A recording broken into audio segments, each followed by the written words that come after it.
Selamat siang. Selamat malam. Selamat TikTok.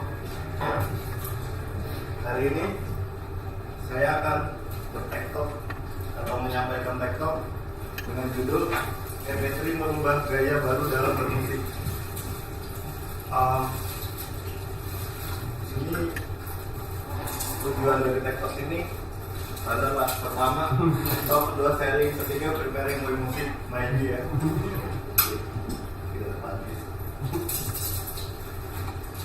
Oke, yang pertama kita mulai dari histori MP3. Histori MP3 itu sebenarnya apa sih? MP3 itu panjang dari MPG Audio Layer 3. Ditemukan pada tahun 1977 oleh Profesor Carl Heinz Brandenburg di Institut Fraunhofer. MP3 itu ditemukan dengan memadukan antara ilmu matematika, suara, dan elektronika. Keunggulan MP3 itu apa? MP3 mampu merubah suara yang tadinya misalkan kita bercontoh format WAV dikonvert ke MP3 itu kira-kira 10% lebih kecil daripada ukuran file WAV sebelumnya. Hal ini dikarenakan karena MP3 itu sebenarnya cara kerja mengkonvertnya itu, misalkan kalau Anda yang tahu tangga nada di situ kadang di suatu lagu itu ada yang secara berbarengan nada tinggi, nada rendah, dan nada rendah. Itu si MP3 mengambil suara mana sih yang lebih besar atau lebih dominan, lalu dia diambil. Lalu dengan dominan tersebut sebenarnya telinga manusia itu sebenarnya sama saja tidak terlalu kelihatan lah perbedaannya antara suara tinggi, sedang, rendah kalau dibunyikan secara bersama-sama. Yang jelas efek dari konvertan ini mungkin kalau yang kita bekerja di bidang musik mungkin akan terdengar atau mengetahui, tetapi kalau orang awam seperti user biasa seperti kita sangat sedikit sekali perbedaannya.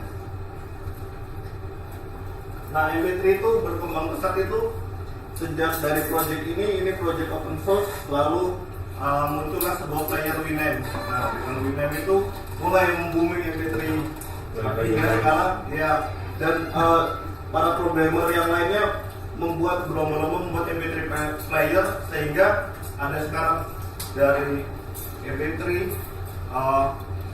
VCD mungkin sampai handphone kita menggunakan MP3, dan mungkin kulit musik juga menggunakan MP3 mungkin.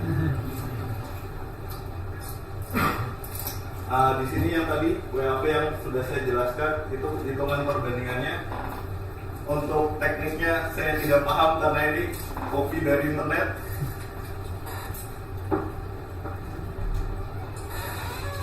Nah, setelah MP3 itu ada, setelah muncul Winamp itu ada, lalu ada seseorang atau mungkin orang lain yang ingin lagu-lagu itu kumpulan saya sendiri, atau yang lebih kerennya istilahnya playlist. Nah, dari playlist itu sebenarnya hanya memanggil file-file dari MP3 itu saja. Ini contoh playlistnya. Sebenarnya ini M3U, lalu di dalamnya hanya ada kode ini. Ini adalah path dari letak file itu sendiri.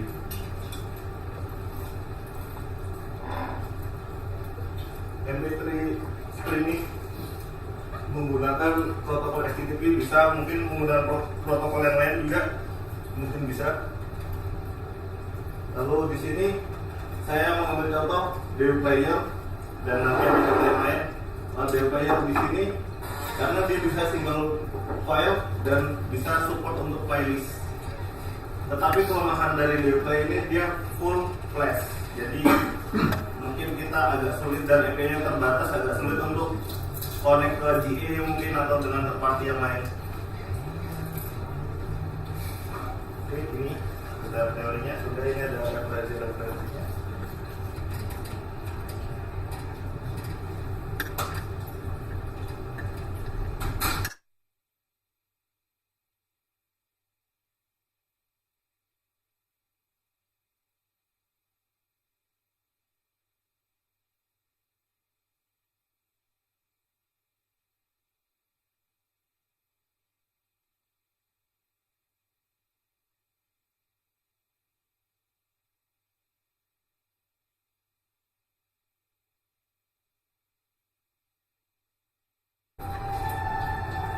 Ini support playlist.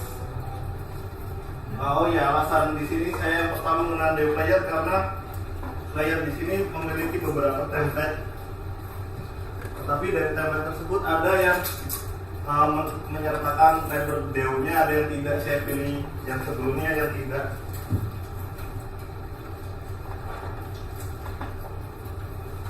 Ya, ini adalah kumpulan style-stylenya Flash dari Dev Player. Kita bisa menggunakan mini, bubble. Tetapi setelah tadi pagi saya ngobrol dengan Frankie untuk masa MP3 dan tanya sih dia kita headcast support atau tidak untuk streaming MP3 sendiri, itu belum dapat dipastikan ya Pak ya. Tapi yang sudah dapat dipastikan itu dengan format OG itu sudah dipastikan streaming, tetapi format OG itu kalah populer dengan MP3. OGG ya? Nah lalu tadi pagi juga browsing ada yang namanya Audio.js, dan ini cukup baiklah untuk kita implementasi open source dan menggunakan HTML tag sehingga kita mudah mengkoneksikannya dengan third party kita dan kita bisa menggunakan JavaScript. Ini contohnya ini yang untuk single file.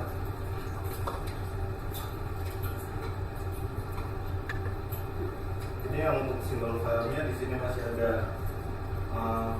API-nya. Dan yang ini sudah yang ini yang playlist, mungkin yang ini yang bakalan diimplementasikan mungkin kalau mungkin kita ada project Wing Music.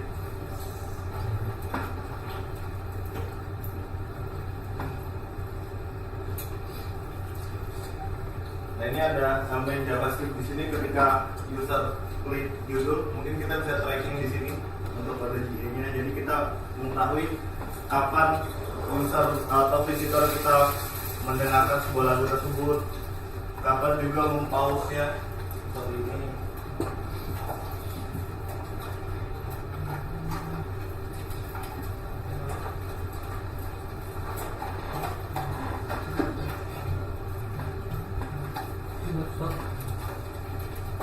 Yang di web player nanti itu Yang mana? yang di web player tadi kan Oh, di depan. yang recover nanti yang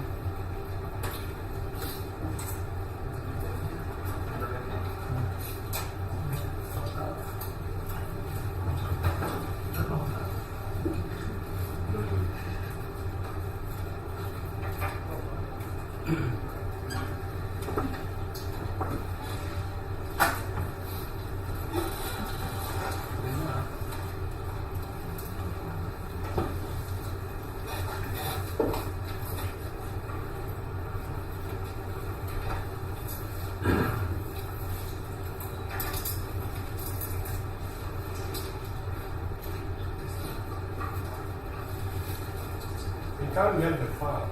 That's the name. bagaimana Kan mau cuma tambahin boleh kan? Oh, filenya ya. Yeah.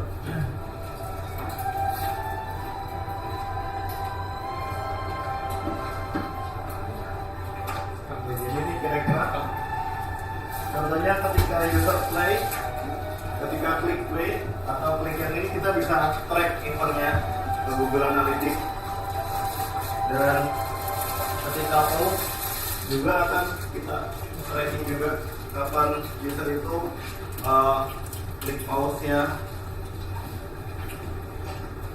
Dan di menit keberapanya mungkin kalau untuk iklan saya kurang tahu. Kalau untuk audio itu kita biasanya iklannya gimana, tetapi belum ada yang menerapkan kayak pre-roll, mid-roll atau end-roll. Ini belum ada. Kayak iklan radio. Iya, mungkin Ada itu sosialnya juga. itu sih sebenarnya kalau dari teknis kita bisa tergantung dari orang produknya, mungkin dia berinovasi seperti apa. Lalu ada lagi player yang tetapi menggunakan third party dari SoundCloud.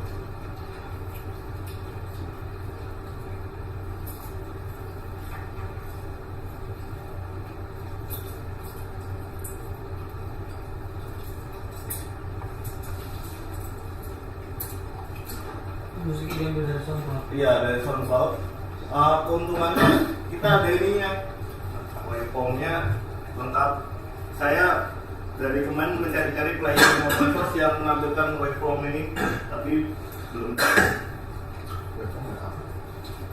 Jadi kalau kita play jadi kayak SoundCloud itu, Bisa di tagging.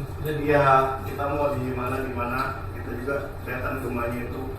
Kalau misalnya, oh ini kalau sebenarnya kecil gini, oh ini lagunya mellow gitu. Kalau sini, oh pasti lagunya ramai. Dan juga dari luar user melihatnya itu ibaratnya lebih memiliki brand lah kalau kita bisa menampilkan seperti ini. Itu menurut saya.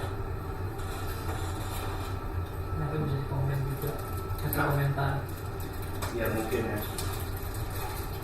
Terus kalau lirik di bagian ini nih, gedes pak. Kayaknya di bagian ini liriknya oke. Ya mungkin kita bisa komen, kita bisa tracking, kita bisa iklan. Itulah sesuai judul dari TikTok ini, merubah gaya musik yang tadi musik hanya bisa terdengar, sekarang bisa komen-komenan, sekarang bisa ada iklannya. Ada pertanyaan mungkin? Mau nambahin. Jadi kalau misalnya bisa nambahin nggak boleh ya. Jadi asal apa tuh? Sebetulnya kan kalau kita ngomongin manusia kan punya range pendengaran tertentu kan. Saya barusan baca di wiki itu antara 20 sampai 20 ribu gitu ya. Nah pada awalnya audio itu diterjemahkan menjadi bentuk digital itu lebih dari situ gitu. Lebih dari situ pertama ya. Berarti ada suara-suara yang sebetulnya nggak perlu karena nggak bisa didengerin sama manusia gitu. Mungkin hanya kelelawar aja atau siapapun hewan yang punya sensitivitas lebih tinggi gitu kan. Makanya diciptakan bentuk-bentuk yang lebih efisien yang cocok dengan pendengaran manusia. Salah satunya yang seperti itu membuang hal yang tidak berguna. Tadi betul yang kadang-kadang satu paket itu ada yang dibuat dengan teknik kompresinya si MP3 gitu. Kemudian makin lama makin canggih tuh teknik kompresi dan dikompresinya gitu. Jadi bisa kalkulasi yang lebih rumit lah untuk mengolah audio itu. Jadi sehingga dengan kualitas yang sama dengan MP3 seperti yang kita tadi diskusi pagi-pagi gitu ya, dengan bitrate 128 dengan format lain misalnya biasa seperti AAC atau OGG ya, OGG itu bisa ditransfer dengan bitrate yang lebih rendah 96 kalau nggak salah, kita bisa baca di internet gitu sih. Tapi esensinya adalah tidak semua suara yang keluar gitu tidak bisa didengar oleh manusia itu saja. Hal-halnya seperti sekarang yang baru ramai itu tentang iPhone 6. Okay, everyone udah pernah rumor about iPhone 6 dan kayaknya iPhone 6 bakalan nyiptain layar yang lebih padat daripada retina display sekarang. Kemudian ada sebuah komen yang bilang human eyes only can see berapa 300 kalau nggak salah ya 300 ya. Jadi what for bikin yang 400 gitu nggak akan kelihatan juga kan gitu, cuma gimmick materi nah.